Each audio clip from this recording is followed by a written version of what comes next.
Hello, no. 'Di ba nung February pumasok na increase natin, yung SSL ng February, no?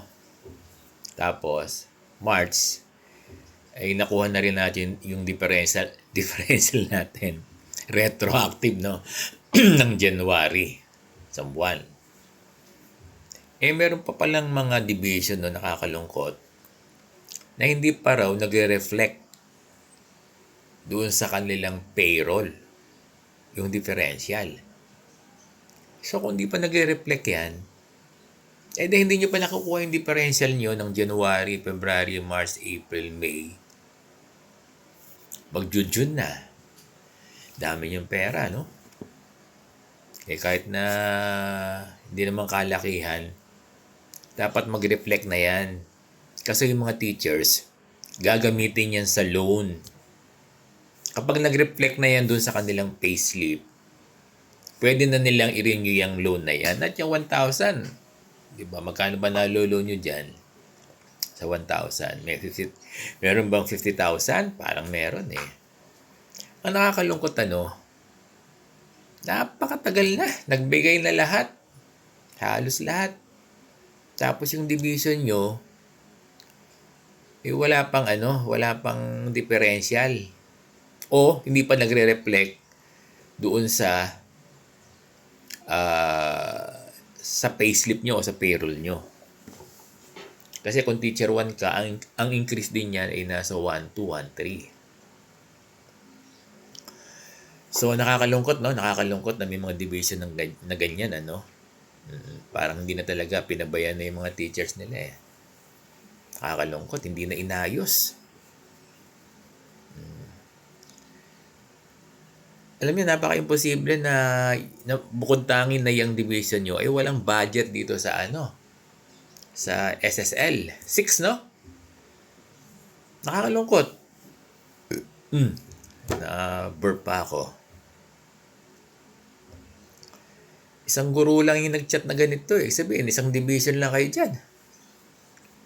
Na wala pang differential at hindi pa nagre-reflect doon sa payslip nyo yung increase natin ng 2026. Samantalang kami, halos lahat ay nag-reflect na, kaya nga daming nakaloon eh.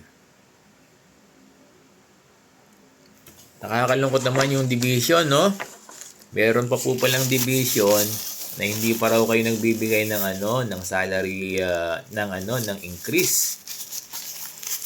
Hindi pa nagre-reflect yung increase natin ng 2026. Hinahabol ng mga guro na mag-reflect na yan sa payroll nila para maka-loan sila. Ang nangyari dyan sa division nyo, hindi pa kayo nagbibigay, hindi pa raw po kayo nagbibigay ng differential at hindi pa rin nagre-reflect sa kanilang mga payslip, payroll, yung increase nila. Sana, naririnig tayo ng DepEd. Paki-comment nga kung anong hindi ko na natanong yung division mo. Pero kung gusto mo, mag-comment ka dyan, ilagay mo yung division mo, baka mabasa ng DepEd. Diba? Kaya lang, yung mga teacher natatakot na mag-comment sa social media, no? So, yung division office na hindi pa nagbibigay ng increase ng 2026. Sana maawa sa mga guro nila. Lalo na yung mga rank and file, no? Lalo na yung mga mababa admin aid 1. Diba? Nag-aantay din sila ng increase hindi lang naman mga teachers. So, lahat ng personnel ng DepEd ay nag-aantay ng increase. Biro mo, January, February, March, April, May, no? 5 buwan. So, mag-6 na buwan na, wala pa rin kayong differential at hindi pa nagre-reflect sa payslip. Yung mga guro, talagang number 1 objective nila ay yung mag-reflect sa payslip, sa payroll, yung SSL 6, no? Na increase kasi pwede nilang i-renew yung kanilang loan. Pwede nilang i-renew yung kanilang loan.